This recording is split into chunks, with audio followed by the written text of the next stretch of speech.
Hello दोस्तों, आप सभी को अपने स्मार्ट साइंस कोचिंग सेंटर में स्वागत है। दोस्तों आज क्लास 10th के साइंस के मोस्ट इंपोर्टेंट ऑब्जेक्टिव और सब्जेक्टिव क्वेश्चन लेकर आए हैं दोस्तों, जो आपके बोर्ड एग्जाम और वीकली टेस्ट के लिए बहुत महत्वपूर्ण क्वेश्चन है दोस्तों। तो चलिए दोस्तों क्वेश्चन को फटाफट से देख लेते हैं। तो पहला क्वेश्चन दोस्तों इस तरह से दिया हुआ है कि किसी विद्युत परिपथ में दो बिंदुओं के बीच के विभवांतर मापने के लिए वोल्ट मीटर को किस प्रकार संयोजित किया जाता है। तो दोस्तों दो बिंदुओं के बीच के विभवांतर को मापने के लिए वोल्ट मीटर को हमेशा समांतर क्रम में जोड़ा जाता है, इसलिए इसका राइट आंसर हो जाएगा दोस्तों ए हो जाएगा। अब क्वेश्चन नंबर आगे देखिए। तो क्वेश्चन नंबर दूसरा दोस्तों इस तरह से दिया हुआ है कि ओम किस भौतिक राशि का मात्रक है। तो दोस्तों ओम प्रतिरोध का मात्रक होता है, ठीक है, इसलिए इसका राइट आंसर होगा दोस्तों सी हो जाएगा। तीसरा क्वेश्चन दोस्तों इस तरह से दिया हुआ है कि दो बिंदुओं के बीच का विभवांतर भी होता है। तो दोस्तों भी बराबर सूत्र से होता है कि डब्ल्यू बटा का होता है दोस्तों क्यू होता है, ठीक है, इसलिए इसका राइट आंसर होगा दोस्तों ए हो जाएगा। क्वेश्चन नंबर आगे देखिए। तो क्वेश्चन नंबर 4 दोस्तों इस तरह से दिया हुआ है कि वह युक्ति जो चालक के सिरों के बीच विभवांतर बनाए रखने में सहायता करता है कहलाता है। तो दोस्तों चालक के सिरों के बीच के विभवांतर कौन बनाए रखता है। तो दोस्तों बैटरी बनाए रखता है, इसलिए इसका राइट आंसर होगा दोस्तों ए हो जाएगा, ठीक है। तो क्वेश्चन नंबर 5 दोस्तों इस तरह से दिया हुआ है कि ओम के नियम से। तो दोस्तों ओम के नियम से भी बराबर का होता है दोस्तों आई आर होता है, या इसी को आप ऐसे आर आई भी लिख सकते हैं, ठीक है, इसलिए इसका राइट आंसर का हो जाएगा दोस्तों भी बराबर आई आर, ओम के नियम से होता है दोस्तों, ठीक है। आगे देखिए। तो क्वेश्चन नंबर 6 दोस्तों इस तरह से दिया हुआ है कि एक विद्युत यंत्र से 220 वोल्ट पर 2 एम्पीयर की धारा प्रवाहित की जाती है, तो यंत्र का प्रतिरोध होगा। तो दोस्तों आर बराबर इस सूत्र होता है कि भी बटा का होता है दोस्तों आई होता है। तो भी का मान यहाँ दिया हुआ है दोस्तों 220 और धारा का मान दिया हुआ आई का मान दिया हुआ है दोस्तों 2। इसको 2 से काटेंगे तो 110 बार में कट जाएगा, ठीक है। तो आर बराबर दोस्तों 110 ओम हो जाएगा, इसलिए इसका राइट आंसर होगा दोस्तों बी हो जाएगा, ठीक है। आगे देखिए। तो क्वेश्चन नंबर 7 दोस्तों इस तरह से दिया हुआ है कि प्रतिरोधकता के साई मात्रक होता है। तो दोस्तों प्रतिरोधकता के साई मात्रक का होता है दोस्तों ओम मीटर होता है, ठीक है, इसलिए इसका राइट आंसर होगा दोस्तों सी हो जाएगा। क्वेश्चन नंबर 8 दोस्तों इस तरह से दिया हुआ कि विद्युत ऊर्जा का व्यापारिक मात्रक होता है। तो दोस्तों विद्युत ऊर्जा का व्यापारिक मात्रक किलोवाट घंटा होता है, ठीक है, इसलिए इसका राइट आंसर होगा दोस्तों ए हो जाएगा। अब क्वेश्चन नंबर आगे देखिए। तो क्वेश्चन नंबर 9 दोस्तों इस तरह से दिया हुआ है कि विद्युत धारा द्वारा प्रदत्त ऊर्जा की दर का निर्धारण किसके द्वारा किया जाता है।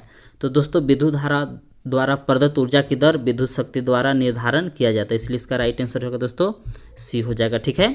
अब क्वेश्चन नंबर 10 दोस्तों इस तरह से दिया हुआ कि निम्न में से कौन सा पद विद्युत परिपथ में विद्युत शक्ति को निरूपित नहीं करता है। तो देखिए दोस्तों पी बराबर भी आई, ये भी विद्युत शक्ति का सूत्र है, आई स्क्वायर आर ए भी विद्युत शक्ति का सूत्र है, भी स्क्वायर बटा आर ए भी विद्युत शक्ति का सूत्र है। तो दोस्तों डी जो है कि विद्युत शक्ति का सूत्र नहीं है, इसलिए इसका राइट आंसर होगा दोस्तों डी हो जाएगा, ठीक है।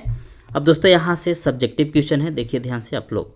तो 11 क्वेश्चन दोस्तों इस तरह से दिया हुआ है कि विभवांतर के साई मात्रक क्या है, विभवांतर की माप किस यंत्र द्वारा की जाती है। तो दोस्तों इसके आंसर आप इस प्रकार से लिख सकते हैं कि विभवांतर के साई मात्रक वोल्ट होता है, जिसे भी से व्यक्त करते हैं। विभवांतर की माप वोल्ट मीटर द्वारा की जाती है, ठीक है दोस्तों, इसके आंसर आप इस प्रकार से लिख सकते हैं। तो 12 क्वेश्चन दोस्तों इस तरह से दिया हुआ है कि ओम के नियम को लिखिए। इसका आंसर दोस्तों आप इस प्रकार से लिख सकते हैं कि जब भौतिक अवस्थाएं ताप दाब घनत्व इत्यादि समान रहे तो किसी चालक के सिरों के बीच का विभवांतर उसमें प्रवाहित धारा के क्या होता है दोस्तों समानुपाती होता है, अर्थात भी समानुपाती का लिख सकते हैं दोस्तों आई लिख सकते ही ओम का नियम है, ठीक है दोस्तों। आगे देखिए।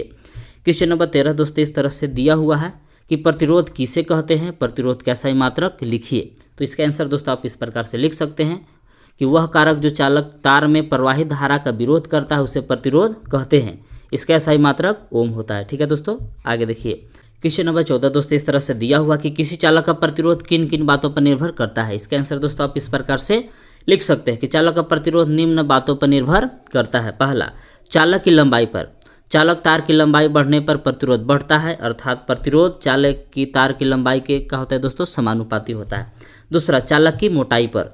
चालक तार की मोटाई बढ़ने पर प्रतिरोध घटता है और मोटाई घटने पर प्रतिरोध बढ़ता है, अर्थात प्रतिरोध चालक तार की मोटाई के व्युत्क्रमानुपाती होता है, ठीक है। अब तीसरा देखिए दोस्तों, तीसरा आप इस प्रकार से लिख सकते हैं कि चालक की तार की प्रकृति पर।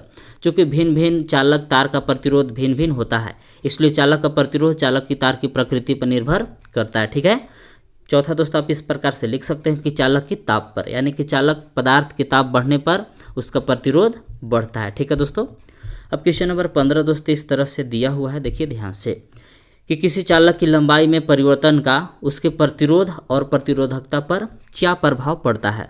तो इसका आंसर दोस्तों आप इस प्रकार से लिख सकते हैं कि चालक तार की लंबाई बढ़ने पर प्रतिरोध बढ़ता है और लंबाई घटने पर प्रतिरोध घटता है, अर्थात प्रतिरोध चालक तार की लंबाई के समानुपाती होता है। ठीक है, चालक की प्रतिरोधकता चालक के पदार्थ की प्रकृति पर निर्भर करता है। चालक की लंबाई में परिवर्तन का प्रतिरोधकता पर प्रभाव नहीं पड़ता। ठीक है दोस्तों, आगे देखिए। तो क्वेश्चन 16 दोस्तों इस प्रकार से दिया हुआ है कि विद्युत संचरण के लिए प्राय कॉपर तथा एल्युमिनियम के तारों का उपयोग क्यों किया जाता है। तो दोस्तों इसका आंसर आप इस प्रकार से लिख सकते हैं कि कॉपर तथा एल्युमिनियम विद्युत के अच्छे चालक हैं। ठीक है, कॉपर तथा एल्युमिनियम की प्रतिरोधकता कम है। जब तांबे तथा एल्युमिनियम के तारों में विद्युत धारा प्रवाहित होती है तो ऊष्मा के रूप में विद्युत ऊर्जा का ह्रास बहुत कम होता है।